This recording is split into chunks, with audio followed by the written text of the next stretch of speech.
na dahil sa namalinaw kung saan pagbilang kayo. At pangatlo, ano naglalag tayo. Ito nga yung mga bata.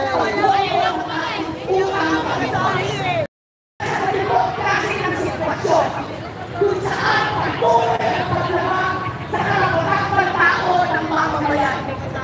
Hindi tayo kailangan tumigil sa ating pagkilos, sa ating sama-sama at suluyo ng pagkilos laban sa kasalukuyang gobyerno at lahat ng mga bumubuo ng kasalukuyang gobyerno. Kaya kami ay nananawagan na tayo ay may pilan lumaban para sa ating karapatang pantao. Karapatang pantao! Ipaglaban! Karapatang pantao! Ipaglaban!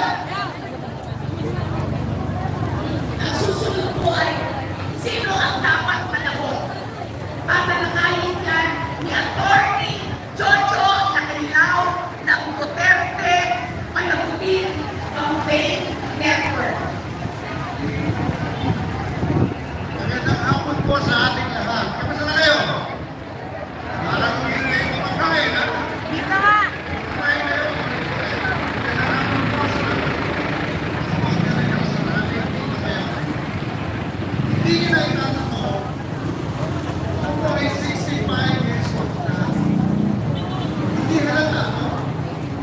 Mukha ko 67. Okay? Kagaya ni David, 1986. Ako po ay senior college of law. Pag yan, sa February 1986. Nakita ko isang mga klase dito. Isang mga sa yung po panahon na parang ang pag-asa yung mga kabayan. Ngunit dahil sa EDSA, tayo may nag-ipulit ng kasa. So, mga nangyari ko yun, aming generation, para namin na susunod na generation, maintindihan na nila na ang dictatorship ay masama, i-build. Hindi natin na anticipate karang ng social media, fake news, trolls, nagbalik na lahat. Ngayon, hindi lamang kayo balik. Dictator, Alams na ano, Arnold Candilon.